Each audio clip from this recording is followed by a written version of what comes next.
They say every journey begins with a single step.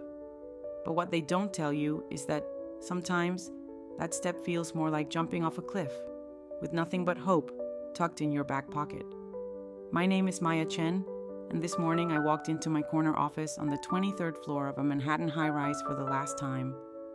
3 years of corporate communications, 3 years of writing press releases about products I never used, for a company whose mission I couldn't recite if my life depended on it. The elevator doors opened, and I saw my reflection in the polished steel. 28 years old, designer blazer, coffee in one hand, resignation letter in the other. I looked successful, put together, absolutely terrified. You know that moment in tarot when you draw the Fool? That figure standing at the edge of a cliff, 1 foot already in the air, about to step into, what? The unknown. Pure possibility. Or complete disaster. Maya, you can't just leave, my manager Sarah had said yesterday. You have a career here. Benefits. A 401k. Do you know how many people would kill for your job? She wasn't wrong, but she also wasn't right. Because sitting at my desk, surrounded by awards for campaigns I'd forgotten about, I realized I'd been living someone else's version of success, someone else's definition of security, someone else's life. The Fool in Tarot isn't really about being naive or reckless. The Fool represents new beginnings, infinite potential, the courage to trust your inner voice even when everyone else thinks you're crazy. I started packing my desk, 3 years condensed into one cardboard box, the coffee mug from my first day, the plant my mom gave me that I'd somehow managed not to kill, a notebook full of story ideas I'd scribbled during boring meetings. Story ideas. When was the last time I'd even looked at these? You're really doing this? My cubicle neighbor Jake appeared at my shoulder. Good guy Jake, married, 2 kids, seemed genuinely happy with his predictable life.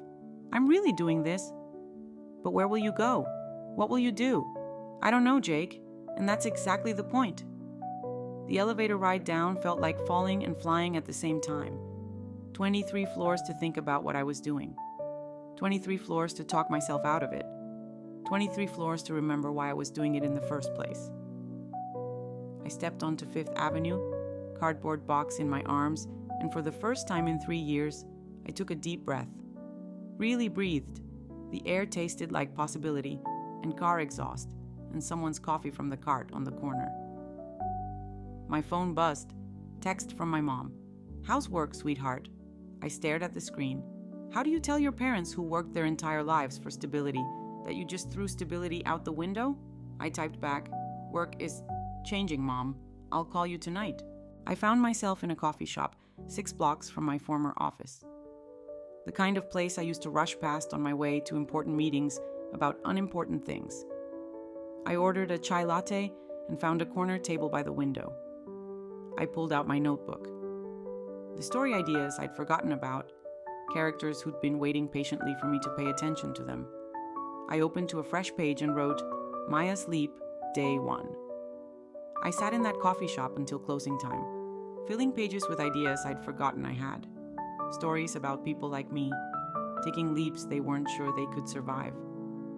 When I finally left, the sun was setting, painting the city in shades of gold and orange. The same city I'd lived in for 5 years, but somehow it looked different now, full of stories waiting to be told. I unlocked my apartment door and set my cardboard box on the kitchen counter. My entire corporate life, condensed and contained, ready to be packed away, but my real life, the one I'd just chosen, that was spread across 47 pages of handwritten dreams. The Fool teaches us that manifestation isn't magic. It's the disciplined application of will, skill, and resources toward a clear goal. It's having a vision and then doing the work to make that vision real. The Fool's journey isn't about having a plan. It's about having faith. Faith in yourself, in your intuition, in the universe's ability to catch you when you leap. Tomorrow, I start writing. For real this time. Not press releases or corporate communications, but stories. My stories. Tonight, I'm the Fool, standing at the edge of my old life, ready to step into whatever comes next. And you know what? For the first time in 3 years, I can't wait to see where I land. The Fool reminds us that every expert was once a beginner. Every journey starts with uncertainty, and every transformation requires the courage to leave what's familiar behind. Sometimes, the guide you need appears as a stranger in a coffee shop who sees your potential more clearly than you see it yourself. Sometimes, manifestation looks like an email that changes everything, sent from your kitchen table on a Friday morning when you're brave enough to bet on yourself. The next time life calls you to take a leap, remember the Fool's wisdom. Trust the process, trust yourself, and trust that the net will appear. What leap is your heart calling you to take? What would you do if you knew you couldn't fail? Join me next week as Maya discovers what happens when new passion ignites in Seeds of Passion, the Ace of Wands. Until then, keep listening for the whispers, keep watching for the wonders. Welcome to Whispers and Wonders, where every card tells a story and every story holds the truth.